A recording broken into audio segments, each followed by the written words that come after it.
The wind whispered through the towering pines, its mournful song carrying hints of distant secrets and ancient fears.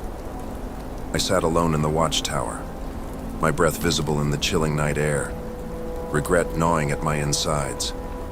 I had volunteered for this, eager to prove my mettle as a guardian of the forest. Now, as the shadows deepened, I wondered if I'd made a terrible mistake. It was an ordinary night, or so I thought when I first ascended the rickety stairs of the watchtower. A waxing moon cast feeble light upon the forest floor below. The only sounds were those of rustling leaves and the occasional hoot of an owl. Peaceful, I told myself, as I settled into my perch high above the ground.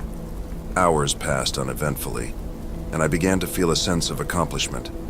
Perhaps the forest was not as intimidating as the stories made it out to be. But as the moon reached its zenith, a bone-chilling howl shattered the silence. My heart leaped into my throat and I clutched my flashlight, fingers trembling. The sound had come from deeper within the forest, far from the designated path that wound its way through the trees. I squinted into the inky darkness, desperately searching for any signs of movement. But there was nothing, only the mournful whisper of the wind. I shook my head, trying to convince myself it was nothing more than an animal, a wolf perhaps. Still, my unease persisted. An unnatural dread seemed to cling to the air. I radioed the central station, but static was my only reply. The hours dragged on, each minute feeling like an eternity. And then, as if conjured by my growing fear, the forest came alive. Twigs snapped, leaves rustled, and an eerie chorus of whispers surrounded the watchtower. It was as if the very trees were speaking to me, their voices a haunting lament. My flashlight flickered and I cursed under my breath. The shadows danced and swirled, taking on grotesque forms. I couldn't tear my eyes away from the nightmare unfolding below. Figures, neither human nor animal, slithered through the underbrush. Their eyes gleamed with malevolence, capturing the feeble moonlight. The whispers grew louder, their words unintelligible but filled with malefic intent. My skin prickled with terror, and I clutched the railing of the watchtower, feeling the rough wood bite into my palms. Panic welled up inside me, threatening to consume me whole. I knew I had to leave, to escape this waking nightmare, but I was paralyzed with fear. My radio crackled to life, a voice breaking through the static. It was the central station, but their words were garbled and distorted, as if spoken from the depths of some dark abyss.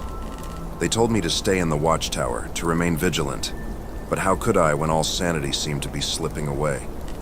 The figures below began to ascend the tower, their movements jerky and unnatural. I fumbled for my flashlight, my trembling hands making it difficult to find. When I finally managed to switch it on, the beams illuminated their faces. Hollow eyes stared back at me, devoid of any humanity. It was a nightmare come to life. Desperation lent me strength, and I hurled myself down the stairs, not caring about the noise. The forest had become a nightmare, a place of unspeakable horrors.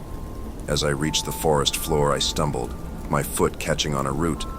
I fell to the ground, pain shooting through my ankle. The figures closed in, their whispers growing louder and more sinister. I crawled through the underbrush, branches tearing at my skin, and managed to reach the path.